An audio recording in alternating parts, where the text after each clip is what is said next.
A woman came to her best friend's house to deliver a cell phone, but the second she pushed the door open, she was completely dumbfounded. A pair of men's leather shoes, one she knew all too well, sat prominently by the entryway. From inside the house came the sound of her husband's voice. Sure enough, her husband had been secretly seeing her best friend all along. They even called each other husband and wife. The sight of them being so intimate overwhelmed Jian with agony. She never could have imagined that the man she'd loved for years would betray her alongside the friend she'd grown up with since childhood. In that moment, rage drained all the strength from Jian's body. She collapsed onto the cold floor. It hit her that she'd been played for a fool by both of them all these years. Jian might have barely been able to stomach her husband's betrayal. But what she could never, ever accept was that the person who'd wrecked her marriage was her own closest friend. Mylan was the sister Jian had grown up with. Over the years, the two of them had let slip countless clues. Yet Jian had never once suspected that the people she trusted most could do something like this. When she got home and looked at her young daughter, she had no idea what to do next. The sudden blow felt like a nightmare. She still couldn't bring herself to believe what she'd seen the night before. Early the next morning, Jian went to Mylan's house again. With no one home, she wanted to check if the previous night's events had all been a hallucination. Sure enough, traces of the romantic candlelit dinner the two had shared were still there. Her husband's daily essentials were scattered everywhere. To make matters worse, Mylan had even bought them matching couples' pajamas. The mocking sight stabbed Jian's heart all over again.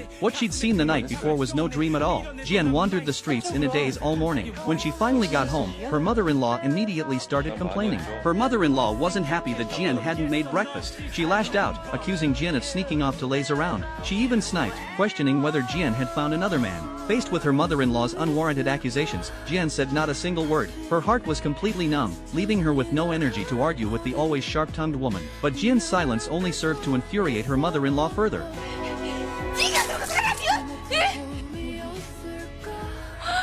When she came to her senses, Jian watched her husband walk through the door after work. She didn't call him out on his infidelity directly. For the sake of their child, she wasn't ready to cut ties with him completely just yet. Instead, she dropped a hint that he'd better not fool around outside. She made it clear that she would never let him get away with it if she found out the truth. 용서 안 하면 어떡할 건데?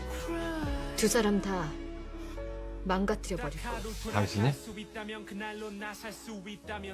원래 순한 사람이 화나면 더 무서운 법이에요. After warning her husband, Jian asked Mylan to meet her. Jian had known for a while that Mylan had been messing with other people's marriages. She just never thought the man Mylan was seeing would turn out to be her own husband. Jian warned Mylan coldly to stop ruining other people's marriages. She pointed out that women who did things like this hardly ever ended up happy. Jian advised her to back off before the wife of the man she was seeing came knocking at her door. But Mylan had no clue at that point that Jian already knew about her and Tingyu's relationship.